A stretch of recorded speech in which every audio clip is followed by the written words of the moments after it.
Hello everyone, Michelle Perta here, life and marriage coach for moms. Today I'm going to be talking about how your feeling and appearing weak, your desire to avoid those things, is actually sabotaging your relationship. So this story hits home for me.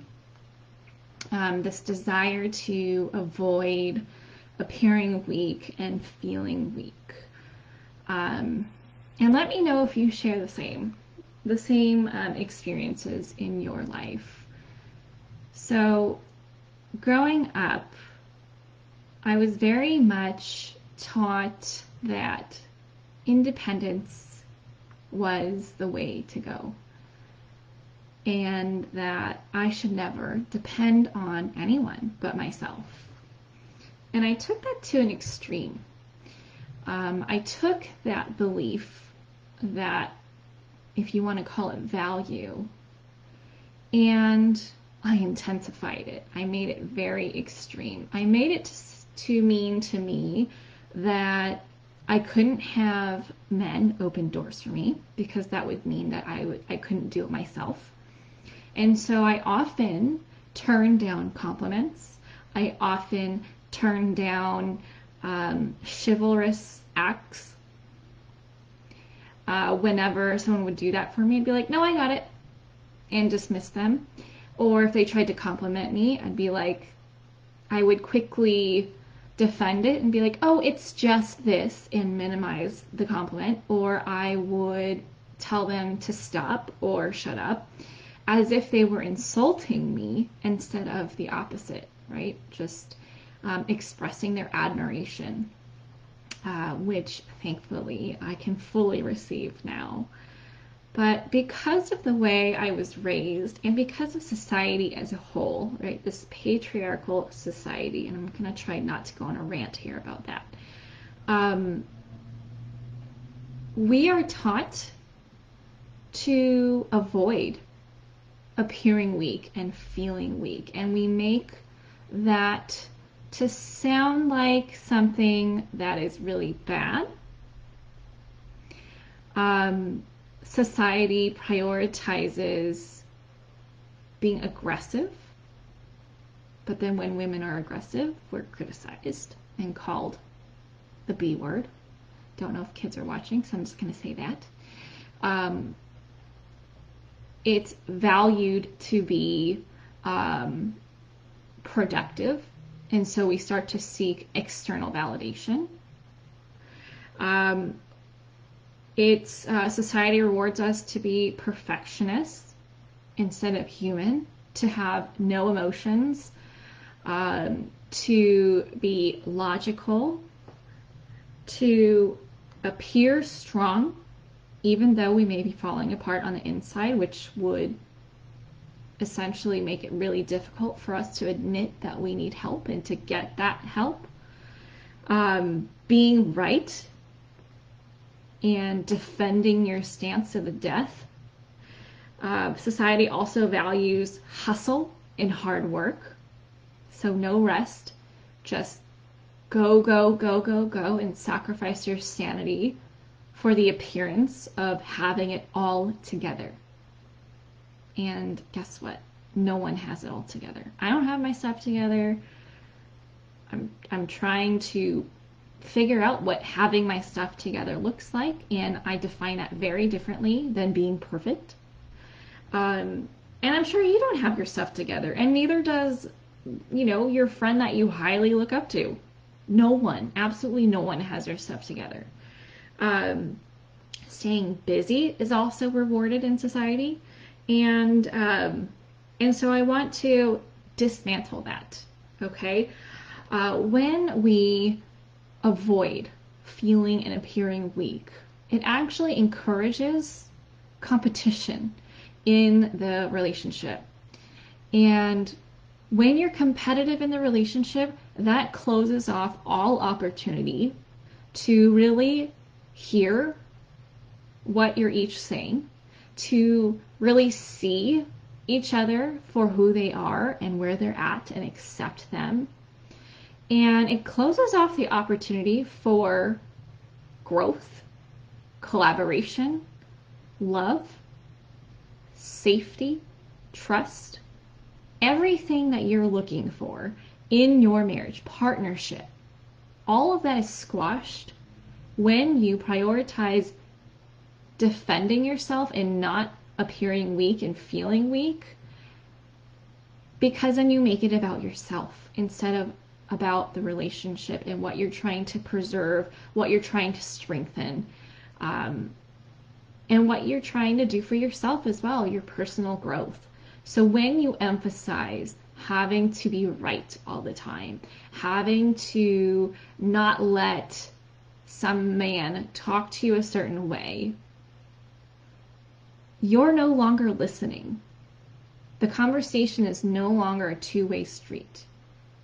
It's more like he's talking and you're having some conversation about your interpretation of what he said in your head and reacting off of that reality instead of what he's trying to communicate with you.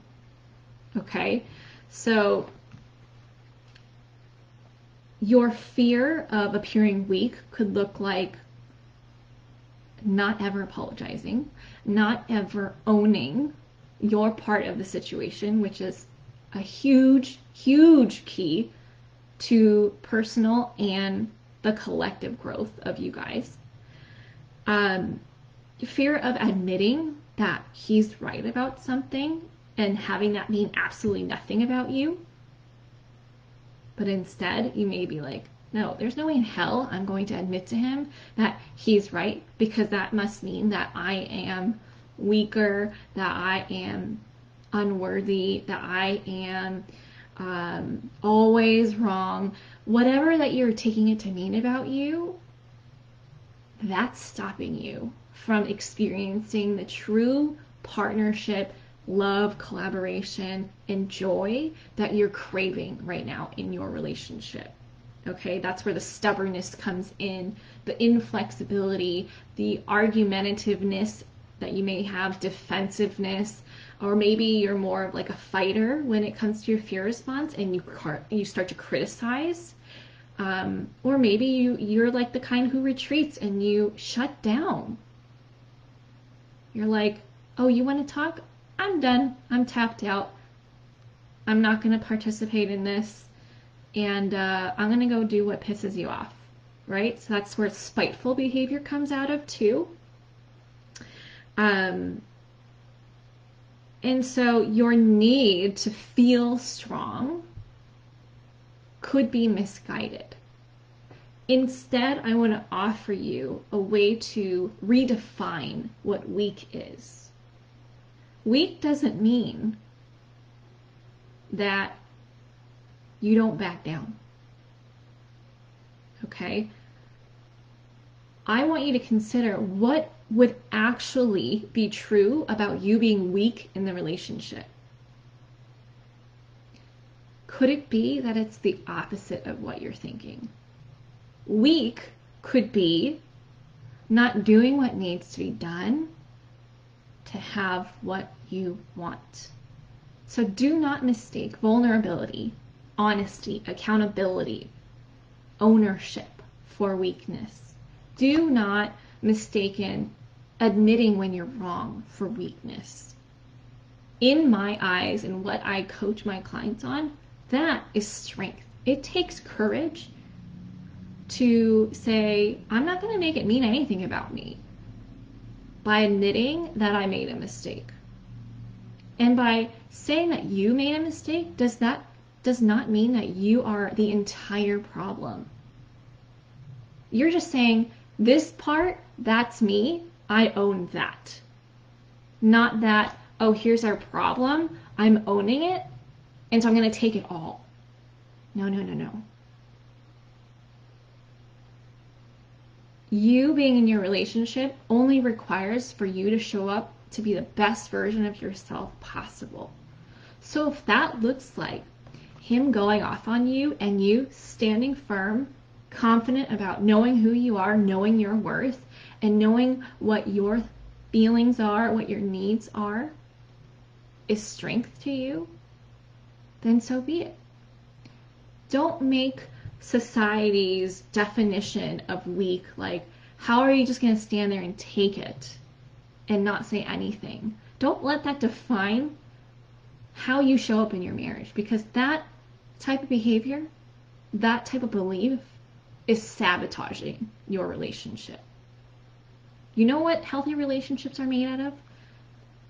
People who are willing to listen past the words that are being said, listen past the tone that's being used to find the underlying problem and speak to that. Because that's how you really acknowledge someone. That's how you show someone that, hey, I see you're in pain, and despite how I don't like how you're speaking to me, and that's going to be addressed later, I understand where you're coming from. Let's tackle that, right? Because the surface level, the aggression or passive aggressiveness or shutting down, whatever behaviors he's showing up with, that's just a front. That's his coping mechanism. You have to say, I'm so committed to the relationship that I'm willing to do the investigative work to figure out what is it that he needs that he's having a hard time articulating to me right now. But if you stop at, how dare you use that tone with me? How dare you say those things to me? You're never going to get down to the real issue. Because what's going to happen is your ego is going to kick into overdrive, right? Because your ego, your brain, however you want to name it, your very primitive area of your brain, your reptilian brain, it was created to protect you. And so, however it thinks it's being attacked, it's going to turn on, and that's where your reactions come from. You need to essentially override that part of your brain and say, no, we're not under attack right now. He's actually in pain and he needs help. How can we best serve this marriage? Is it by reacting and saying, don't talk to me like that, how dare you? And then get defensive and say, well, you did this before. Or remember that one time where you did this? Or, oh, you're one to talk. Right? All of that. That actually ends the conversation and turns it into one big reaction. Because you're now stepping away from what he's trying to communicate with you. Whether it's the right approach or not, that's a different matter. And you're making it about yourself. And then both of you start to focus on your individual experiences rather than the collective growth. Okay? So here are some things that you can start to lift up as values to help you create the marriage that you want instead. Instead of going for aggression, go for assertiveness. You get to have your beliefs, have your feelings, have your needs met without emasculating your husband, without punishing him. You can acknowledge him and still not agree with him. There's a difference. Vulnerability. Difficult at first, but over time, so rewarding, because then you're essentially letting your partner in to see the whole version of you instead of the facade that you want to put up. And imagine how much intimacy, and I mean emotional intimacy, you can build when you show up from your most honest self. That vulnerability is key. Okay? And then honesty, obviously. Being honest with yourself, being honest with your husband. That's how the real stuff gets handled. When you're both lying to each other, lying to yourselves, you can't get anywhere. Ownership. Own your part. Own your part. Were you triggered by something that he said? Did it remind you of a previous thing that you've been trying to work through, but you told yourself, I will never, ever, ever be treated like that again? And then what he did kind of reminded you of that? Bring that up. Own it. Did you react? Own that. You get to say, oh, I need a timeout. Like, I'm not showing up how I want to show up right now. We're going down that same pattern that we always do. And I'm done with that pattern. I'm no longer going to be that person in our relationship. And you get to disrupt it just like that. End that toxic, perhaps generational cycle that you've created, right? How you witnessed your parents in the relationship or whoever took care of you growing up highly influences how you show up today. That's exactly why I do what I do, by the way, because of my parents' marriage. And then you have his parents' marriage, right? That highly influence how he's showing up. And more times than none, they don't match up. And that's what creates that explosive reaction that you may be experiencing with your husband because you didn't have the same upbringing. Maybe you grew up in a household that pretended like nothing was ever wrong. You saw no conflict. All you felt was like tense vibes. Whereas he had a very, very open but unfiltered, unprocessed way of handling things. And it was explosive. And the next thing you know, it's like nothing happened, right? But neither of those versions experienced true resolution. I'm going to say that again. Neither of those versions, those approaches, experience true resolution. And it is those resolutions that help you move forward as a couple, to grow together, to grow as individuals, to have productive arguments. That is like my favorite thing, by the way. My pet peeve is to have repetitive arguments. And so if I sense that we're having that, I quickly go into, okay, how can we avoid this exact version next time? What's the one thing we can change? What is the one thing that I need next time? What's that need that needs to be met? What's your need? How can we fight better next time? How can we shorten this? How can we make this less explosive? How can I feel less reactive? That's the type of continuous improvement I strive for in my relationship. But that takes time to reflect on it, right? That takes time to say, yeah, I messed up. And I'm willing to admit that. I'm willing to do the work to say I'm not perfect and I have work to be done always and forever, while also acknowledging how far you've come, right? Because we can't just always be chasing, like thinking we're never good enough. But revel in your little celebrations as well, little or big.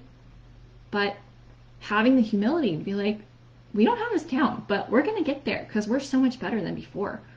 So how can we continue to make these small shifts to be that stronger couple, right? If you want to avoid feeling weak, have a relationship full of integrity where it's authentic in and out of the home.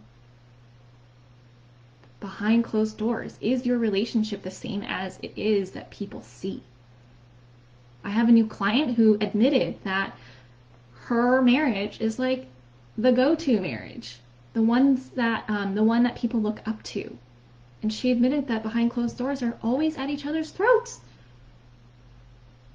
That's not the type of marriage you want, I'm sure. You want one that's authentic, one that's just as good as it is out in the public eye as it is inside the home. Now, obviously, you're not going to hash things out in front of other people, but at least have some integrity with how authentic your relationship is, right? It's one thing to appear perfect, and then there's another thing to be like, yeah, I'm living my truth. This is mostly how we are at home. Obviously, we have hiccups, but we navigate them with full partnership, with authentic partnership. Okay? And that leads me to the last thing, trust. Being weak, as society defines it, not how I want you to define it, leads to building trust. Saying, this is me taking off all my layers, all my masks. Here I am. Flaws and all, human and all. I'm willing to share all of this with you, knowing you can do some damage, but trusting that you're going to take me and hold me with gentle gloves and grow with me. Because he has his stuff too. Nobody is free of baggage. Every single person has baggage. Okay? So I want you to redefine what weak means so that you could step away from being competitive in your relationship and into collaboration. Right? You want partnership? Partnership doesn't include competition unless it's friendly competition. Right? Partnership does not have that. It's collaboration. It's love. It's honesty. It's humility. It's all of those things. So, if you grew up believing that you had to be strong, to be more masculine energy, to have the things you wanted, I want you to pause and reflect how that's worked out for you. We all have feminine and masculine energy, and it's about kind of just ebbing and flowing with them, not being heavy on one side and non-existent in the other. There is beauty behind being feminine, being in flow and nurturing and intuitive and in your feelings, and using those feelings to teach you more about yourself and to be more empathic and compassionate, right? If you're too much in your masculine, that's where you just shut off. You're shut off to receiving anything good that's your way, which was me back then, right? No chivalry, no compliments, no thank you. I'll just do it myself, thanks. But we don't have to do it ourselves. We do not.